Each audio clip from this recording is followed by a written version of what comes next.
I, NIDHI GOSWAMI, warmly welcomes you to my YouTube channel Beyond Mind.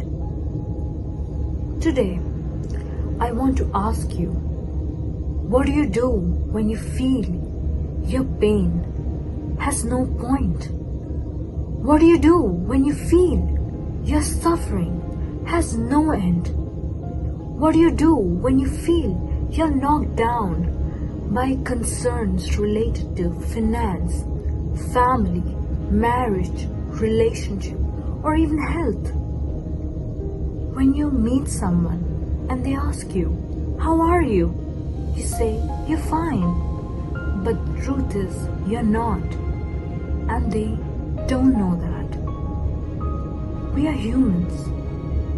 We feel things. We suffer. We struggle. But if you think that not showing your weaknesses is your true strength, then let me tell you, you're wrong. You're absolutely wrong. Because it's actually the opposite of it. There are going to be times when you will be depressed. You won't feel like going out. You won't feel like talking to anyone or even eating. But let me tell you, no matter how difficult or dark the time is, no matter how hard the challenges are, you always have two choices. Either keep going or give up.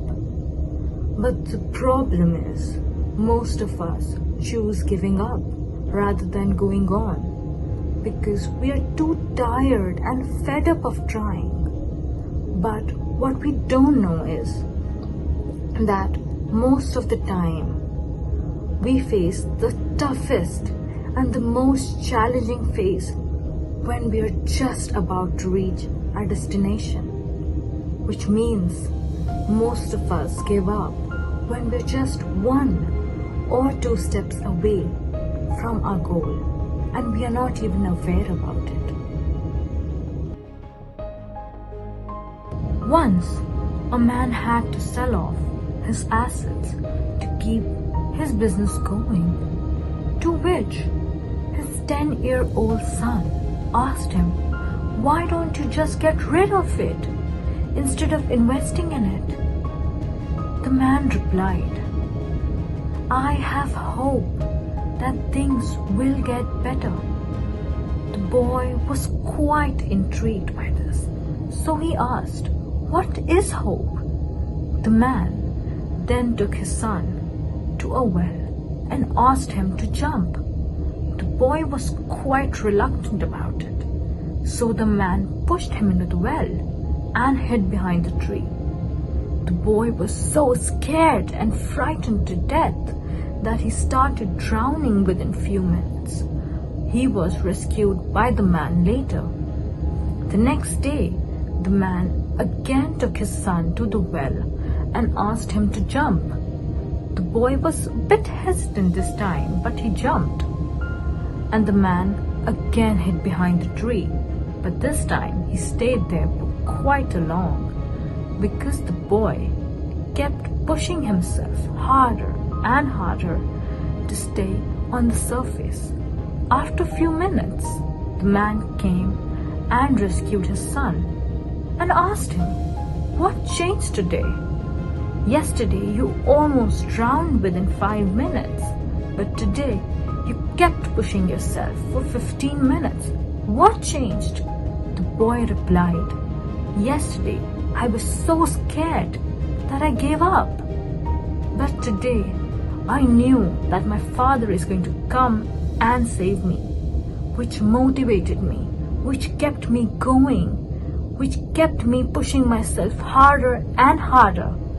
Similarly, in life, we do face many challenges. We go through the darkest times where it's very easy to give up. But we must anchor ourselves to something that motivates us, that keeps us going, that makes us push ourselves a little harder. It can be anything. Your God, your family, your friends, or even yourself. It can be anything that motivates you. We don't get to choose the challenges and the struggles we face in our life, but we do have some say in how we face it. We do have two choices: to get up or give up. Choose wisely.